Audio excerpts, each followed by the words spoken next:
उदारवाद का ज़हर। 8 अलग अलग नामों से सभी देशों में लगभग एक जैसी चीजें मौजूद हैं, जैसे प्रतिनिधित्व मंत्रालय, सीनेट, राज्य परिषद, विधायी और कार्यकारी निकाय। मुझे आपको इन संस्थाओं के आपसी संबंधों के तरीके को समझाने की जरूरत नहीं है, क्योंकि आप यह सब जानते हैं। बस इस बात पर ध्यान दें कि ऊपर बताई गई हर संस्था राज्य के किसी महत्वपूर्ण काम से जुड़ी है, और मैं आपसे यह कहना चाहूँगा कि महत्वपूर्ण शब्द का इस्तेमाल मैं संस्था के लिए नहीं बल्कि उसके काम के लिए कर रहा हूँ। इसलिए संस्थाएं महत्वपूर्ण नहीं हैं, बल्कि उनके काम महत्वपूर्ण हैं।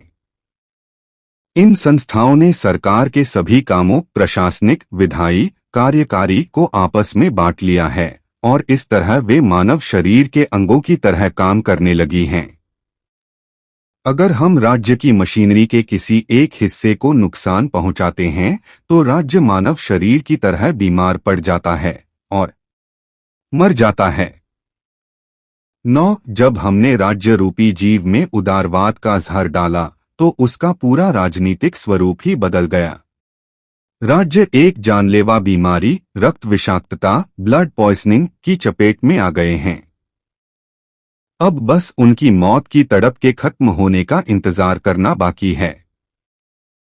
10 उदारवाद ने संवैधानिक राज्यों को जन्म दिया, जिन्होंने गोयम गैर यहूदियों के एकमात्र सुरक्षा कवच यानी निरंकुश शासन की जगह ले ली। और जैसा कि आप अच्छी तरह जानते हैं, संविधान झगड़ों, गलतफहमियों, विवादों, असहमति, बेकार के पार्टी आंदोलनों और पार्टी की मनमानी का अड्डा है। एक शब्द में कहें तो यह उन सभी चीजों का अड्डा है जो राज्य की गतिविधियों के व्यक्तित्व को नष्ट कर देती हैं।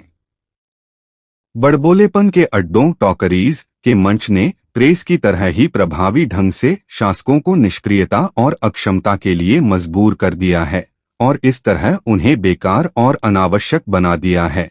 यही कारण है कि कई देशों में उन्हें सत्ता से हटा दिया गया है।